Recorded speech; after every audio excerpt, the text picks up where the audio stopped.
बिस्मिल्लाहिर्रहमानिर्रहीम। अस्सलाम वालेकुम वीवर्स, उम्मीद है आप सब लोग खैरियत से होंगे, ठीक ठाक होंगे। आज मैं लेकर आई हूँ आप लोगों के लिए बहुत ही स्पेशल रेसिपी, जो कि है तंदूरी गोश्त की रेसिपी। और हम इसे बनाएंगे ग्रेवी के साथ, ताकि नान और चपाती के साथ इसे एंजॉय कर सकें। तो आइए चलते हैं रेसिपी की तरफ। तंदूरी गोश्त बनाने के लिए यहाँ पे मैंने हाफ़ kg बीफ ले लिया है। आप मटन या चिकन भी यूज़ कर सकते हैं। इसमें मैंने थोड़ा सा हड्डी वाला गोश्त भी इस्तेमाल किया है, लेकिन कोशिश करिएगा कि हड्डी जो है वो फ्लैटन हो, ऊँची ऊँची हड्डियाँ ना हो। 1 प्याली मैंने दही इस्तेमाल की है। इसमें 1 टेबल स्पून मैंने यहाँ पे अदरक लहसुन यूज़ किया है। कुछ खुश्क मसाले मैंने यहाँ पे इस्तेमाल किए हैं, जिनमें मैंने ये हाफ़ टी स्पून हल्दी ली है, 1 टीस्पून लाल मिर्च का पाउडर लिया है, 1 टीस्पून कश्मीरी कुटी हुई मिर्चें ली हैं, 1 टीस्पून मैंने ज़ीरा पाउडर लिया है, 1 टीस्पून मैंने धनिया लिया है पिसा हुआ, 1 टीस्पून मैंने नमक लिया है, और ये 2 टीस्पून मैंने तंदूरी मसाला लिया है, और ये 2 से 3 पिंच मैंने रेड फूड कलर लिया है, और 1 नींबू का इस्तेमाल हम करेंगे। सबसे पहले ये सारा मसाला दही में मिक्स कर दूँगी।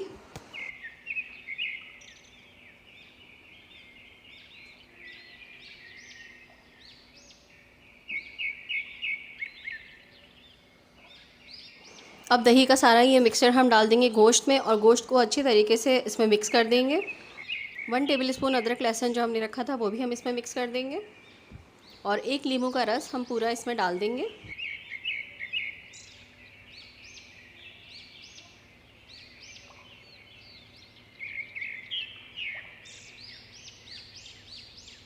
और इसको बहुत अच्छे तरीके से हम मिक्स करेंगे, ताकि सारा मसाला जो है वो सारे ही गोश्त में अच्छी तरह से कवर हो जाए, मिक्स हो जाए। अच्छी तरह से मिक्स करने के बाद मैं इसे 5 से 6 घंटे के लिए फ्रिज में रख दूँगी। आप चाहें तो इसे ओवरनाइट भी रख सकते हैं। मैंने इसे 5 से 6 घंटे के लिए रखा था, और फिर मैंने इसको फ्रिज से निकाल लिया है। मैंने गोश्त को गलाने के लिए यहाँ पे कुकर ले लिया है। मैं इसमें डाल के इसको गलाऊंगी, क्योंकि जल्दी से गल जाएगा। कुकर का यही फ़ायदा है कि हमारा मीट जो है वो बहुत जल्दी और कम वक्त में गल जाता है। अब मैं कुकर को बंद करके इसके ऊपर इसका वेट रख के मैं इसको रख दूँगी चूल्हे के ऊपर।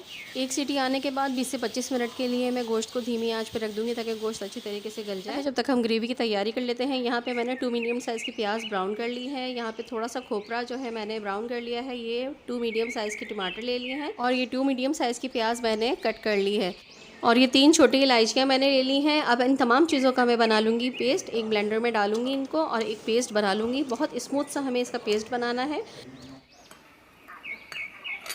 थोड़ा सा पानी इसमें शामिल करके इसको अच्छे तरीके से हम ब्लेंड कर लेंगे।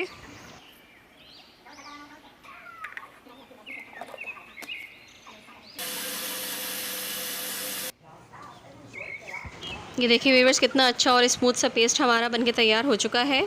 यहाँ पे मैंने प्रेशर निकाल दिया है 25 मिनट के बाद प्रेशर कुकर का। अब मैं इसको ओपन करूँगी। ये देखिए व्यूअर्स, गोश्त हमारा गल चुका है। अब हम एक पैन लेंगे। पैन में हम ऑयल शामिल करेंगे, और इसमें इन तमाम बोटियों को हम फ्राई कर लेंगे अच्छे तरीके से। ये स्टेप बहुत ही ज़्यादा मज़ेदार है। इससे बोटियों का टेस्ट और ज़्यादा मज़ेदार और इन्हेंस हो जाता है। एक साइड से फ्राई हो जाए तो हम इनको टर्न कर देंगे, ताकि दूसरी साइड से भी अच्छी तरीके से फ्राई हो जाए।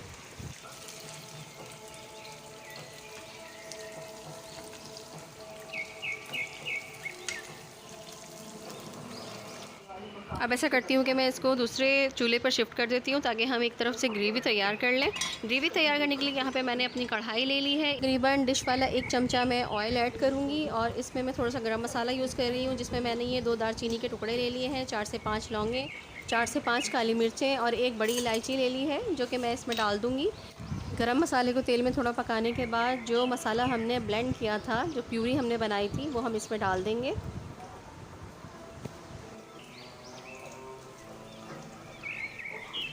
अब मैं इसमें 1 टेबल स्पून अदरक लहसुन डालूँगी। 1 टेबल स्पून हमने मैरिनेशन में डाला था, 1 टेबल स्पून मैंने इसमें ऐड किया है। और यहाँ पे कुछ खुश्क मसाले हैं, जिसमें मैंने 1 टीस्पून धनिया, हाफ़ टी स्पून नमक, half teaspoon red chilli powder, और हाफ़ टी स्पून ही मैंने हल्दी यहाँ पे यूज़ की है। अब इसको हम अच्छी तरीके से मिक्स कर लेंगे।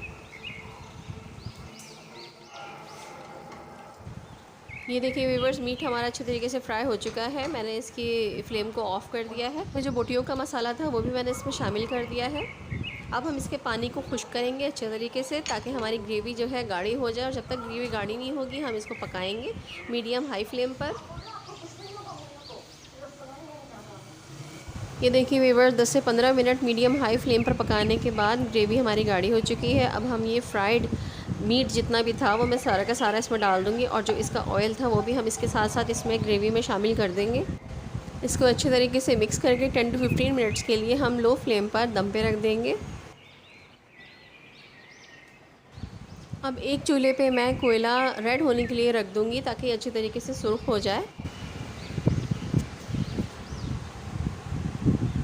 माशाल्लाह माशाल्लाह देखिए व्यूअर्स कितनी ज़बरदस्त हमारी करी बनके तैयार हो चुकी है और रोगन भी ऊपर आ चुका है।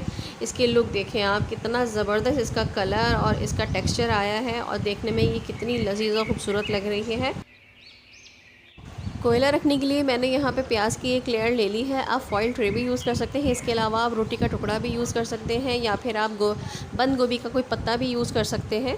बीच में आप रखकर उसके ऊपर कोयला रख दीजिए और फिर उसके ऊपर ऑयल या फिर घी थोड़ा सा स्प्रिल कर दें ताकि स्टीम बनना स्टार्ट हो जाए। और ये देखें कितनी ज़बरदस्त सी स्टीम बनना स्टार्ट हो चुकी है। यकीन कीजिए ये इतना लजीज और इतना मज़ेदार बनता है, आप जिसको भी खिलाएंगे बनाकर वो वाह वाह करेगा आपकी। अब मैं इसे थोड़े से हरे धनिए से गार्निश कर दूँगी। लीजिए व्यूअर्स, तंदूरी गोश्त विद ग्रेवी हमारा बनके तैयार हो चुका है। बहुत ही लजीज और बहुत ही सुपर्ब रेसिपी है ये, दावतों के लिए भी और अपने घर में भी अगर कुछ डिफरेंट बना के खाना चाहते हैं तो इसे ज़रूर ट्राई करिएगा। बहुत चटपटी और बहुत मज़ेदार सी ये डिश है और मुझे यकीन है कि आपको भी ये रेसिपी ज़रूर पसंद आएगी क्योंकि ये रेसिपी बहुत ज़्यादा डिफरेंट और टेस्टी बनती है और आपके घर वालों को भी बहुत पसंद आएगी। और अगर रेसिपी पसंद आए तो एक लाइक ज़रूर कर दीजिएगा। एक और लजीज सी और मज़ेदार सी रेसिपी लेकर आई हूँ, वो है ढाबा गोश्त की। बहुत लजीज बनता है, तो आइए चलते हैं उसकी रेसिपी की तरफ बिना टाइम वेस्ट किए। यहाँ मैंने हड्डी वाला गोश्त ले लिया है आधा किलो। अब मैं इस आधा किलो गोश्त में 1 टेबल स्पून लहसुन को पीस कर, आप चाहें तो कूट के भी लगा सकते हैं, मैरिनेट करके रख दूँगी 5 से 6 घंटे 7 घंटे या फिर ओवरनाइट।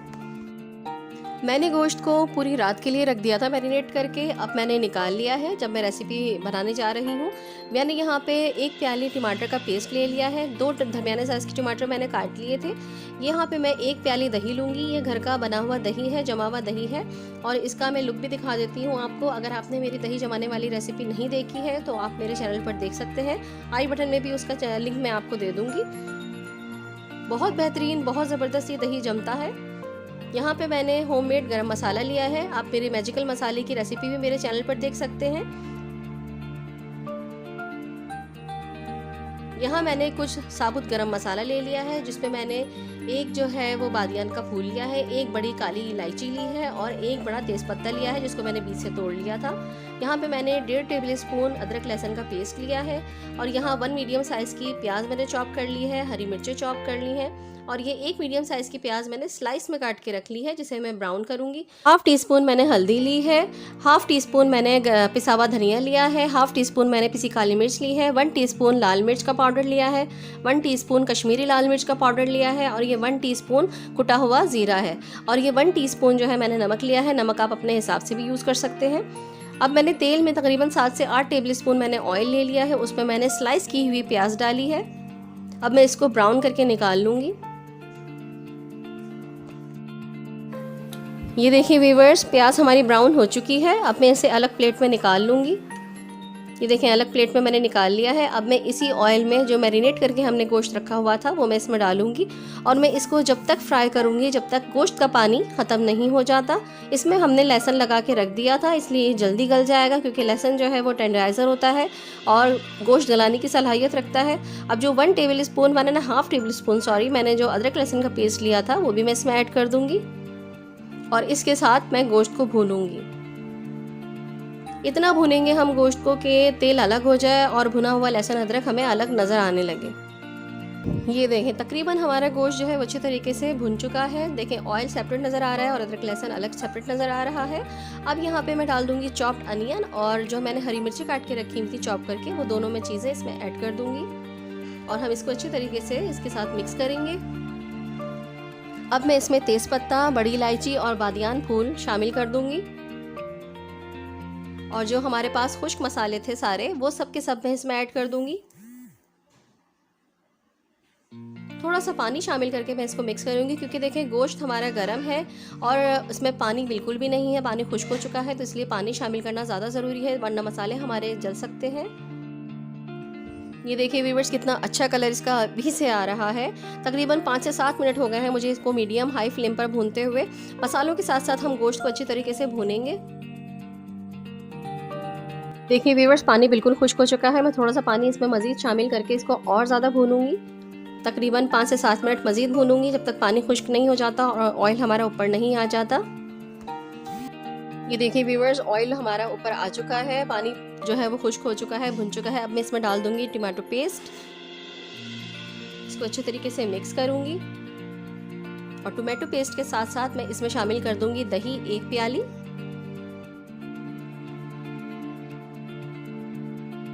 एक प्याली दही शामिल करने के बाद अब मैं इसमें ब्राउन प्याज जो हमने की थी वो सारी इसमें ऐड कर दूंगी और इसको हम अच्छी तरीके से मिक्स करेंगे। चूँकि हमने लहसुन में मैरिनेट करके रखा था रात भर के लिए गोश्त को, तो इसलिए ये टमाटर और दही के पानी में ही गोश्त हमारा गल जाएगा। तकरीबन 30 से 35 मिनट लगेंगे इसको। ये देखिए व्यूअर्स 35 मिनट हो चुके हैं, तकरीबन हमारा गोश्त जो है वो गल चुका है। बीच में मैं चेक करती रही हूँ, आप भी बीच में चेक कर सकते हैं गोश्त गला कि नहीं गला, क्योंकि गोश्त के ऊपर डिपेंड करता है। अगर ज़्यादा टेंडर है गोश्त और बहुत फ्रेश है तो वो जल्दी गल सकता है, और क्योंकि मैरिनेशन पे भी डिपेंड करता है कि कितने घंटे आपने मैरिनेट किया है। ये देखिए जैसा कि आप देख रहे हैं कि गोश्त अच्छी तरीके से गल चुका है। अब तकरीबन हमारा ये सालन बिल्कुल डन हो चुका है। अब मैं इसमें हाफ़ टी स्पून गरम मसाला शामिल कर दूँगी। गरम मसाले की रेसिपी आप मेरे चैनल पर देख सकते हैं। और ये है 1 अदद लीमू का रस जो कि मैं इसमें शामिल कर दूँगी।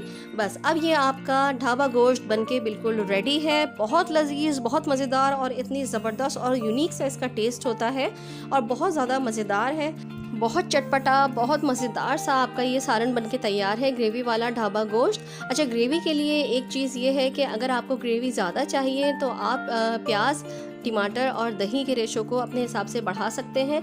लास्ट में मैंने इसको अदरक से डेकोरेट कर दिया है और अब ये खाने के लिए बिल्कुल रेडी है। और इसे तंदूर की रोटी के साथ या घर की चपातियों के साथ या नान के साथ खाएं, बहुत लजीज है, बहुत मज़ेदार है। इंशाल्लाह ताला आपको ये रेसिपी ज़रूर पसंद आएगी और जब आप ये बनाएंगे तो आपके घर वाले वाह वाह कर उठेंगे। बिस्मिल्लाहिर्रहमानिर्रहीम, अस्सलाम वालेकुम व्यूअर्स, उम्मीद है आप सब लोग खैरियत से होंगे, ठीक ठाक होंगे और मज़े में होंगे। आज मैं आप लोगों के लिए जो रेसिपी लेकर आई हूँ वो कराची की बहुत ही फेमस रेसिपी है, खत्री बिरयानी की रेसिपी, जो कि नॉर्थ नाज़ाबाद गोधरा में बनाई जाती है। खत्री कम्युनिटी एक कम्युनिटी है, बहुत मिलनसार लोग होते हैं, बहुत अच्छे लोग होते हैं। वहाँ के लोगों की ये स्पेशल रेसिपी है जो कि मैं आज आप लोगों के साथ शेयर करने वाली हूँ। और अगर आप लोगों का कभी इत्तेफाक हुआ हो न्यू कराची या फिर गोधरा जाने का, तो वहाँ पे आप लोगों ने देखा होगा कि खत्री बिरयानी के काफ़ी सारे पकवान सेंटर वहाँ पे मौजूद है और वहाँ की बिरयानी जो है वो बहुत ज़्यादा ही फेमस है। तो आइए चलते हैं वक्त को ज़ाया किए बगैर अपनी रेसिपी की तरफ। सबसे पहले मैंने 1 कप ऑयल में 6 दरमियाने साइज़ के प्याज को बारीक काट के, इवनली काट के, गोल्डन ब्राउन करके निकाल लिया था। ब्राउन प्याज को अलग और ऑयल को अलग मैंने सेव कर लिया है। अब उसी बर्तन में मैंने यहाँ पे 1 किलो गोश्त लिया है बीफ का, जो कि हड्डी वाला भी है और चर्बी वाला भी है और कुछ रूखा भी है। बोटियाँ देखें मैंने किस साइज़ की रखी हैं। बोटियाँ मैंने छोटी रखी हैं। खत्री बिरयानी की ये खुसूसियत है कि उसमें बोटियाँ छोटी होती हैं, 1 इंच की हो जाती हैं। जब ये पक जाती है तो 1-1 इंच की बोटियाँ हो जाती हैं। यहाँ पे मैंने 3 पाव के करीब लाल पके हुए टमाटर डाले हैं। इसमें टमाटरों को मैंने थोड़ा सा थिक काटा है, ज़्यादा बारीक काट के नहीं डाला। ये तकरीबन 3 टेबल स्पून के करीब कुटी हुई मिर्चें हैं, या आप मिर्चों का पेस्ट भी ले सकते हैं, ग्रीन चिलीज़ का पेस्ट। ये तकरीबन 15 से 16 हरी मिर्चें थी जिनको मैंने क्रश कर लिया है। और यहाँ पे मैं डाल रही हूँ 3 टेबल स्पून लहसुन अदरक का पेस्ट। अब आ जाते हैं खुश्क मसालों की तरफ। यहाँ पे मैंने 1 टीस्पून भर के चिली फ्लेक्स डाले हैं, 1 टीस्पून भर के ही मैंने रेड चिली पाउडर यूज़ किया है। और यहाँ पे हल्दी का इस्तेमाल हमें ज़्यादा करना है क्योंकि खत्री बिरयानी की ये खुसूसियत है कि इसमें हल्दी इस्तेमाल होती है। और यहाँ पे मैंने 2 टीस्पून जो है वो हल्दी शामिल की है और 1.5 टीस्पून यहाँ पे नमक भी मैंने इसमें शामिल कर दिया है। 1 गिलास में पानी इसमें डालूँगी। पानी 1 गिलास ही काफ़ी होगा क्योंकि टमाटर इसमें अच्छे खासे हैं, तो टमाटरों का पानी भी निकलेगा। और ये तकरीबन 1.5 टीस्पून मैंने कुटा हुआ धनिया शामिल किया है, सूखा हुआ। अब मैं इसको चमची की मदद से अच्छी तरह से मिक्सअप कर दूँगी। बस सारे मसाले मिक्स करने के बाद हम इसको कवर कर देंगे और इसको तकरीबन 30 से 45 मिनट तक पकाएंगे, जब तक कि गोश्त गल नहीं जाता। जी तो व्यूअर्स, जब तक हमारा गोश्त गल रहा है हम तय की तैयारी कर लेते हैं। यहाँ पे मैंने 10 से 12 आलू बुखारे ले लिए हैं। ये तकरीबन 14 से 15 हरी मिर्चें हैं। हरा धनिया और पुदीने की आधी आधी गड्डी मैंने यहाँ पर ले ली है। और ये ब्राउन प्याज जो मैंने 6 दरमियाने साइज़ की ब्राउन की थी वो है। 1.5 टीस्पून मैंने यहाँ पे पिसा हुआ गरम मसाला लिया है। ये होममेड गरम मसाला है, इसकी वीडियो आप मेरे चैनल पर देख सकते हैं। 2 टीस्पून भर के सफ़ेद ज़ीरा इसमें शामिल कर देंगे क्योंकि ये ज़्यादा मिकदार में इस्तेमाल किया जाता है खतरी बिरयानी में। अब इन तमाम चीज़ों को मैं अच्छी तरीके से मिक्स करके एक साइड पर रख दूँगी क्योंकि ये हमें तह में इस्तेमाल करने हैं। एक्चुअली खतरी बिरयानी होती बहुत चटपटी और मज़ेदार सी है, बहुत तेज़ होती है ये जायक़े में। अब यहाँ पे हम बना लेते हैं दही का घोल। इसमें भी मैं हल्दी इस्तेमाल करूँगी क्योंकि खतरी बिरयानी में ज़र्दे का रंग इस्तेमाल नहीं होता, हल्दी इस्तेमाल होती है। और खुशबू के लिए यहाँ पे मैंने ज़ाफ़रानी एसेंस यूज़ किया है।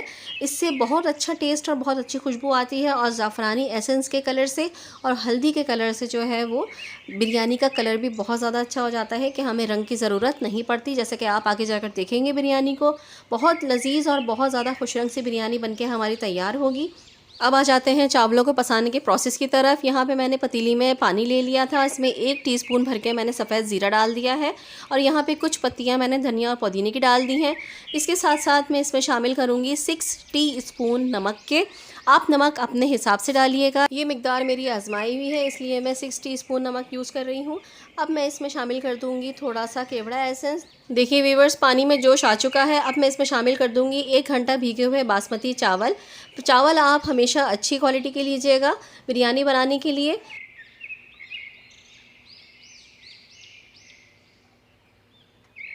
जब तक चावल हमारे बॉयल हो रहे हैं हम आ जाते हैं अपने कोरमे की तरफ, यखनी की तरफ। यहाँ पे देखिए तकरीबन हमारा गोश्त गल चुका है। गोश्त को हमने 80% या 70% हमने गलाना है। और अब मैं डाल रही हूँ उसमें 1.5 टीस्पून पिसे हुए गरम मसाले के। ये वही होममेड गरम मसाला है जो कि मैं हमेशा यूज़ करती हूँ। गरम मसाला शामिल करने के बाद फ्लेम को मैं ऑफ़ कर दूँगी। अब मैं यहाँ पे तह की तैयारी कर लूँगी। सबसे पहले मैं ऑयल इसमें शामिल करूँगी। ऑयल हम वही यूज़ कर लेंगे जिसमें हमने प्याज ब्राउन की थी। अब यहाँ पे मैं चावलों की तह लगाऊँगी। ख़याल रखिएगा कि जो चावल हम बेस में लगाएंगे वो 2 कनी के चावल हों, वो पहले निकाल लीजिएगा जब 2 कनी के हों। और फिर जो बाकी चावल हैं वो 1 कनी पे निकालेंगे आप, वो हम ऊपर की तह में लगाएंगे। इस तरह से हमारे चावल नीचे वाले हप्पा नहीं होंगे क्योंकि खतरी बिरयानी की यखनी में पानी ज़्यादा होता है। ये देखिए मैंने इसको फैला दिया है 2 कनी के चावलों को। ये सारे 2 कनी के चावल मैं नीचे बेस में बिछा दूँगी।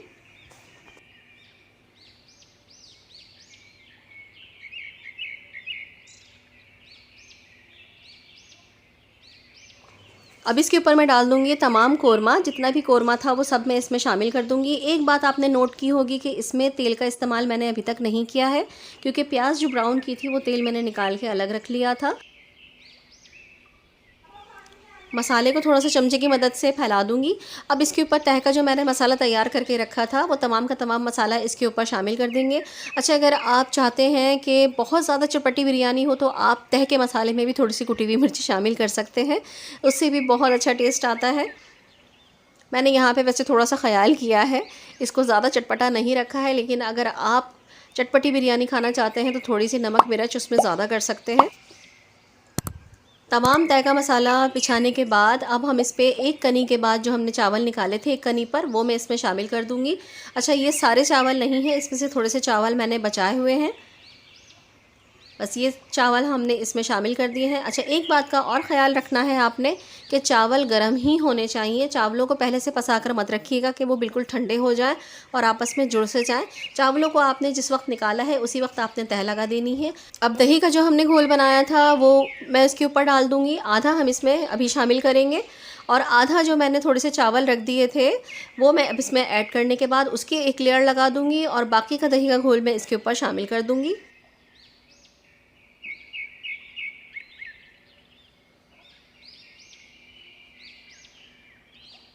ये वो ऑयल है जिसमें मैंने प्याज ब्राउन की थी, वो तमाम का तमाम ऑयल मैं इसके ऊपर फैला दूँगी। बस हमारा तह का प्रोसेस अब कंप्लीट हो चुका है। अब मैं इसको ढक्कन लगा दूँगी और तवा रख दूँगी। तवे के ऊपर तेज़ आंच पे मैं इसको 10 मिनट के लिए पकाऊँगी और 15 मिनट के लिए इसको धीमी आंच पर पकाऊँगी। 10 मिनट पर तेज़ आंच के लिए इसलिए पकाया जाता है ताकि अच्छी तरीके से पतीली में भाप बन जाए और फिर 15 मिनट तक हम इसको धीमी आंच पे दम पे रखेंगे।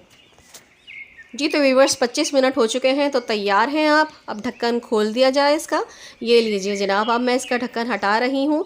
दम लगाते वक्त भी बहुत ही शानदार सी ये खुशबू निकल रही थी इसमें से, और अब तो बस क्या लाजवाब से इसमें से खुशबू निकल रही है। अब मैं इसको चमचे की मदद से मिक्स करूँगी, और इसका कलर देखिए आप। हमने इसमें जर्दे का रंग बिल्कुल भी इस्तेमाल नहीं किया, लेकिन फिर भी इसका कलर देखिए कितना प्यारा आया है, और बहुत ही मज़ेदार सी इसमें से खुशबू उठ रही है। ज़रा सी डिफरेंट सी है खुशबू इसमें, लेकिन बहुत ही लजीज ये बिरयानी बनती है।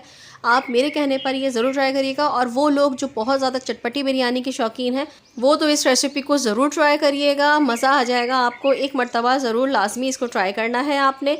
अब मैंने जो थोड़ी सी ब्राउन प्याज बचाई थी उसके ऊपर मैं वो स्कैटर कर दूँगी, और हमारी खतरी बिरयानी अब खाने के लिए बिल्कुल तैयार है। ज़बरदस्त इसका कलर आया है कोरमे का, और इसका टेक्सचर देखिए कितना दानेदार है, बिल्कुल ऐसा जैसे आप शादियों में या होटलों से मंगवा के खाते हैं। बिस्मिल्लाहिर्रहमानिर्रहीम, अस्सलाम वालेकुम वीवर्स, मैं हूँ नूर अपने चैनल चटखाना फ्यूजन्स बाय नूर से, और आज मैं बनाऊंगी अपने किचन में बीफ का कोरमा, जैसा कि हम शादियों में खाते हैं या फिर हम होटलों से ऑर्डर करके मंगवाते हैं। एकदम दानेदार और दिगी कोरमा हम थोड़ी मिकदार में घर में बहुत आसानी से बना सकते हैं। तो चलिए फिर आइए रेसिपी को स्टार्ट कर लेते हैं। 3 दरमियाने साइज़ के प्याज ले लेके इनको बारीक काटने के बाद हमें ब्राउन करना है। 1 पाव के करीब मैंने यहाँ पे दही ले लिया है। गोश्त मैंने लिया है, आप बोनलेस भी ले सकते हैं, लेकिन हड्डी वाले से ज़रा टेस्ट अच्छा आ जाता है।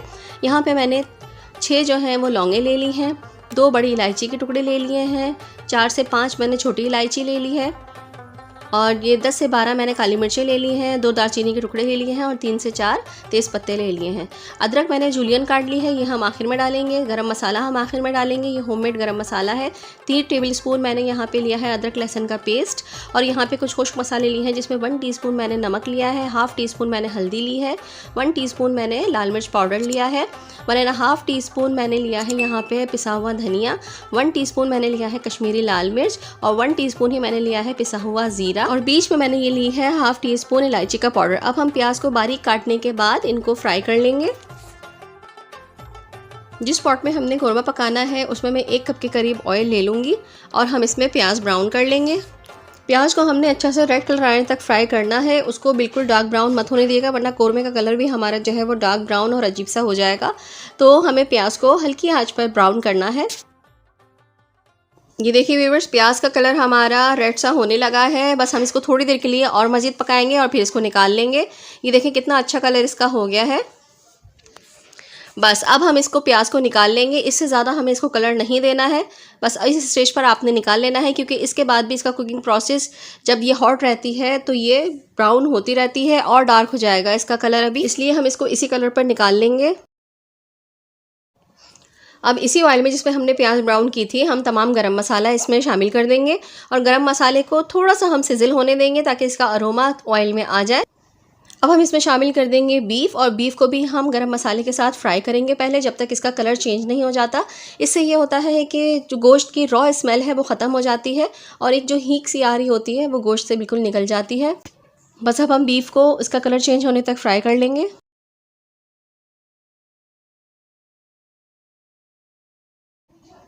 बस देखिए गोश्त का कलर चेंज हो चुका है। अब मैं इसमें डाल दूंगी अदरक लहसुन का पेस्ट, और अब हम इसके साथ भी गोश्त को फ्राई करेंगे।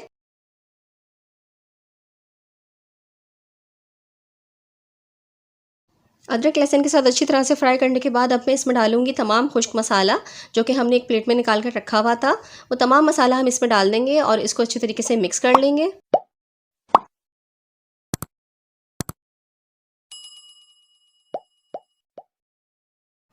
अब हम इसमें ऐड कर देंगे 1 पाव के करीब जो हमने दही लिया था। दही को फेंटते वक्त आप इस बात का ख्याल रखिएगा कि वो बिल्कुल क्रीमी टेक्सचर में ना हो, बल्कि आप जब दही को फेंटें तो वो थोड़ा सा दानेदार रहना चाहिए। इससे कोरमे का दाना बहुत अच्छा आता है। बस दही शामिल करने के बाद हमें इसे जल्दी जल्दी से मिक्स करना है।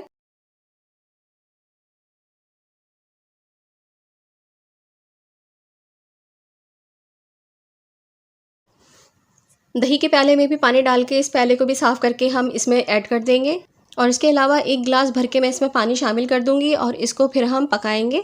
पहले उबाल तेज़ आंच पर दिलाएंगे हम, और फिर हल्की आंच पर इसको 40 मिनट तक पकने के लिए रख देंगे। जो प्याज हमने ब्राउन की थी उसको मैं हावन दस्ते में कूट लूँगी। सारी प्याज को मैं इसी तरह से हावन दस्ते में कूट लूँगी। व्यूअर्स 40 मिनट हो चुके हैं। अब हम गोश्त को चेक कर लेते हैं। ये देखिए गोश्त का पानी ऑलमोस्ट खुश्क हो चुका है और गोश्त गल भी चुका है। गोश्त हमारा गल चुका है। अब हम इसको हल्का सा भून लेंगे मसाले के साथ। ये देखिए आप इसके ग्रेवी देखिए, इसका मसाला देखिए, अभी से ही कितना अच्छा इसका टेक्सचर आया है, दानेदार सा इसका मसाला अभी बना है। बस 5 से 7 मिनट हम इसको भूनेंगे मीडियम हाई फ्लेम पर।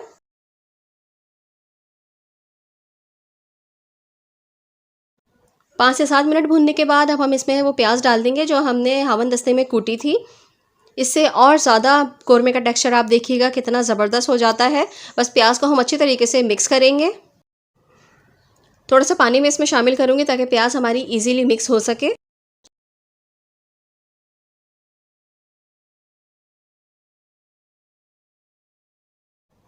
थोड़ा सा पानी इसमें और शामिल करूँगी। तकरीबन मैंने आधा गिलास के करीब पानी इसमें शामिल कर दिया है। आपको जितनी ग्रेवी रखनी हो आप उतना ही पानी इसमें शामिल करिएगा, क्योंकि दम पे रखने से पहले आप उतना पानी ऐड कर दिए जितनी आपको ग्रेवी रखनी है। मुझे इतनी ही ग्रेवी चाहिए, इस वजह से मैंने आधा गिलास के करीब पानी शामिल कर दिया है इसमें। और अब हम इसको दम पे रख देंगे तकरीबन 5 मिनट के लिए, ताकि हमारी प्याज भी जब तक फूल जाएगी। ये देखिए व्यूअर्स 5 मिनट हो चुके हैं और हमारे कोरमे का टेक्सचर देखिए माशाल्लाह माशाल्लाह कितना ज़बरदस्त आया है। बहुत हसीन और बहुत ही लजीज दानेदार सा कोरमा बनके तैयार हो चुका है। अब हम इसमें डालेंगे अपना होममेड गरम मसाला। अगर आप इस गरम मसाले की रेसिपी देखना चाहते हैं तो आप मेरे चैनल पर इसकी रेसिपी को देख सकते हैं। 1 टीस्पून के करीब मैं इसमें डाल दूँगी यह मेरा होममेड गरम मसाला। और हम गरम मसाले को मिक्स करेंगे। अब मिक्स करने के बाद मैं इसमें डालूंगी केवड़ा एसेंस। केवड़ा एसेंस को मैंने 1 टीस्पून पानी में डाल के इसको थोड़ा सा मिक्स कर लिया है। मिक्स करने के बाद मैं इसको इसमें शामिल कर दूंगी। अगर आपके पास केवड़ा वाटर है तो आप केवड़ा वाटर भी इस्तेमाल कर सकते हैं। केवड़ा वाटर डालने के बाद मैं इसको तकरीबन 2 से 3 मिनट के लिए अगेन दम पे रख दूंगी। 2 से 3 मिनट हो चुके हैं। माशाल्लाह माशाल्लाह देखिए कितनी ज़बरदस्त इसकी जो है वो शक्ल निकल के आई है, कितना ज़बरदस्त इसका कलर आया है कोरमे का। और इसका टेक्सचर देखिए कितना दानेदार है, बिल्कुल ऐसा जैसे आप शादियों में या होटलों से मंगवा के खाते हैं। बिल्कुल दानेदार टेक्सचर इसका आया है। ये देखिए मैं आपको करीब से भी दिखा देती हूँ। और इसकी जो खुशबू निकल रही है ना, उसका तो कोई जवाब ही नहीं है। बहुत ही लजीज, बहुत ही मज़ेदार ये कोरमा बन के तैयार होता है। अगर इस रेसिपी को फॉलो करके आप 2 कॉपी इसी तरह से कोरमा बनाएंगे तो आपका कोरमा भी बिल्कुल ऐसे ही बनेगा। ये देखिए कितना ज़बरदस्त कोरमा बन के रेडी हुआ है। आखिर में जो हमने जूलियन अदरक काटी थी ना, उससे हम इसको गार्निश कर देंगे। ये देखिए माशाल्लाह माशाल्लाह कितना ज़बरदस्त लग रहा है हमारा कोरमा। अगर आपको मेरी रेसिपी और मेरा कोरमा बनाने का प्रोसीजर पसंद आया है तो मेरी रेसिपी को लाइक कर दीजिए और आगे शेयर भी कर दीजिए। अगर आप मेरे चैनल पर नए हैं तो मेरे चैनल को सब्सक्राइब कर लीजिए, बेल का आइकन प्रेस कर दीजिए ताकि हर आने वाली नई वीडियो नोटिफिकेशन की सूरत में आपको मिले और आप उसे वॉच कर सके। और कमेंट करके मुझे ज़रूर बताइएगा कि आपको मेरा ये कोरमा कैसा लगा। देगी कोरमा, दानेदार कोरमा घर में बहुत आसानी से बना सकते हैं। तो चलिए नूर को फिर इजाज़त दीजिए और अपनी दुआ में ज़रूर याद रखिएगा। और इस दुआ के साथ कि अल्लाह पाक आप सबके रिस्क में भी बरकत अता फरमाए। आमीन सुमा आमीन। आऊँगी फिर अच्छी और यूनिक सी रेसिपी लेकर। जब तक के लिए इजाज़त दीजिए। अल्लाह हाफिज़। अल्लाह निगहबान।